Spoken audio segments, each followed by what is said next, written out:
President Uhuru Kenyatta, his deputy William Ruto and other top government officials had graced the 53rd pass-out parade of the administration police recruits at the AP Training College in Embakasi, Nairobi.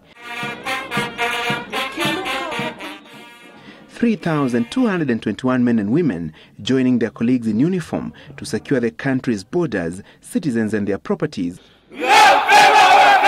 amid security challenges that the Jubilee administration has faced in its 1 year in office.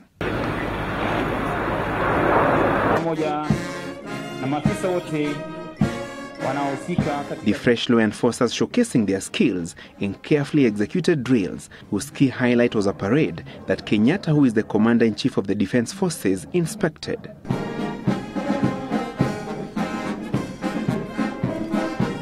And when he presided over a similar ceremony at the Kenya Police Training College in Kiganjo past week,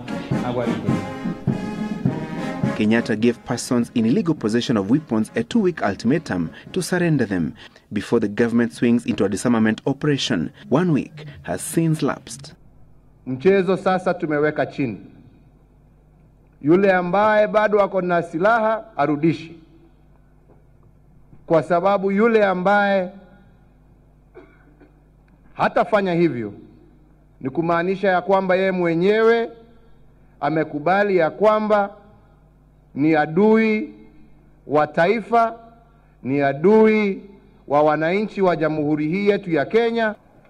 It is now absolutely clear that we are ready to ensure that every terrorist is subdued.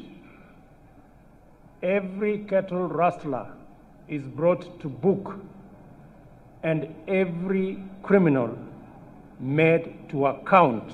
The government has over the last 3 weeks tightened the noose on alleged terror suspects and persons living in the country illegally, an operation that has received praise and condemnation in almost equal measure, with a section of political and religious leaders faulting the exercise for what it perceived as profiling members of the Somali community. But the government is unrelenting.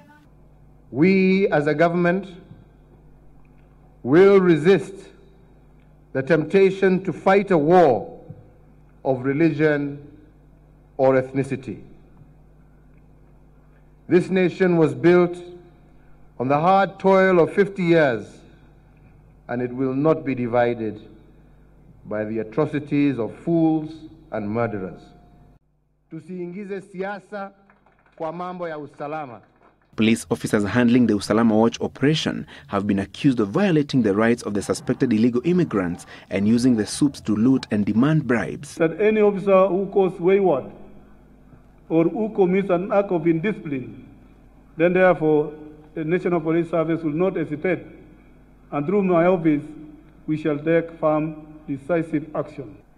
I send a clear signal that we are not going to negotiate with criminals out of their criminal activities. We will force them out of those activities.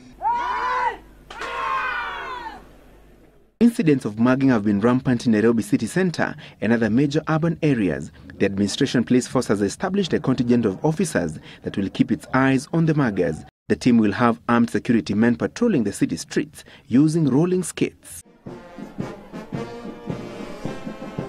By the end of this month, more than 7,000 police officers will have joined the force in time for the ongoing soups against illegal immigrants, and they will also be in time for the operation that the president has directed on all persons holding guns illegally.